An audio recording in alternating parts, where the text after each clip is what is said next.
أعوذ بالله السميع العليم من الشيطان الرجيم بسم الله الرحمن الرحيم الحمد لله رب العالمين وبه نستعين وصلى الله على سيدنا محمد وأتقاته الطاهرين وعن الله عليهم أجمعين. Une vidéo conseil de lecture numéro 16. Aujourd'hui, je vais vous présenter un livre qui s'appelle en français Représentation des gens de la demeure dans le Saint-Coran et la Sunna. Je vous le présente. En arabe, c'est Ahlul Bayt fi Quran wa Sunna. Il est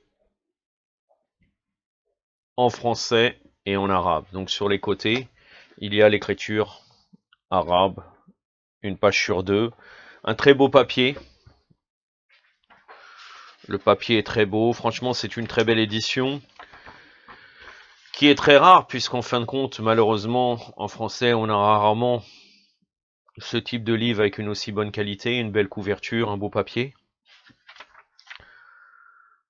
L'auteur est Mohamed Reishari, c'est l'auteur de Mizan al-Hikmah. Il a écrit ce livre, Mohammedi Reishari précisément, il a écrit ce livre en 1946. C'est l'auteur de Mizan al-Hikmah, les deux volumes dont on a le résumé, les deux volumes qui s'appellent Mortasar Mizan al-Hikmah, donc le résumé qui s'appelle en français L'aune de la sagesse, deux volumes. Ce livre est édité au Liban, Dar el-Hadith, Beyrouth, Liban.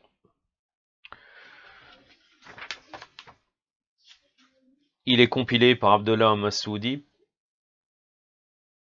et l'adaptation en langue française a été faite par Abdellah Stroili et Assina Ben Abdelrahman. Quoi vous dire de plus? Il n'est pas disponible en France, quelqu'un me l'a ramené d'Iran et j'en ai vu qu'un seul exemplaire. Il est apparemment, un frère a indiqué qu'il était sur le site, je pense, des éditions El Bourak à 16 €.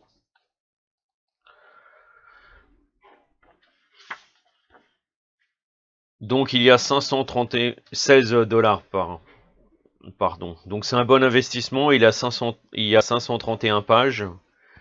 Il y a des très beaux hadiths à l'intérieur. Je n'ai rien à dire, vraiment, c'est un des rares livres que généralement j'ai des choses à dire, mais là, il est très bien fait, il y a de très bons hadiths. Il y a juste une petite remarque à un moment donné où il est relaté le hadith el-Kissa, donc les différentes sources. Généralement, dans ce livre, il est relaté les hadiths des Mukhalifin, mais quand il est relaté les hadiths des Mukhalifin, c'est toujours pour valeur d'argument. Ce n'est pas un mélange ou dans des domaines où on n'a pas besoin de citer les hadiths des Mukhalifin, il y a ces hadiths-là. Non, non, non. Ils sont à chaque fois comme valeur d'argument pour prouver la grandeur de Ahlul Bayt. Donc la remarque que j'avais à faire, c'est juste à un moment donné, un petit passage qui parle du hadith el-Kissa, le hadith du manteau, où il veut démontrer que le hadith qui est rapporté par Fatima Zahra, alayhi salam, est faible. C'est une idée qui est fréquente malheureusement chez les chouyours de la Hausa. Je vous cite pas les chapitres parce qu'il y a beaucoup de chapitres, mais les différentes parties. Il y a 14 parties. Mashallah, 14 parties comme 14 infaillibles. Ça doit être un choix de l'auteur. La première partie, c'est le concept des gens de la demeure. Donc, les gens de la demeure, pour le traducteur, c'est les Ahlul Bayt. Donc là, il est relaté les Ahlul Bayt suivant à chaque fois donc les compagnons, qu'est-ce qu'ils ont rapporté, même les compagnons hypocrites sur les Ahlul Bayt, les femmes du prophète, les gens par eux-mêmes, les concepts des gens de la demeure par les Ahlul Bayt eux-mêmes, etc. Deuxième partie, connaître les gens de la demeure.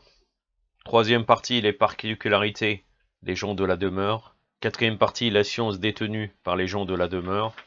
Cinquième partie, l'école des gens de la demeure, alayhi salam.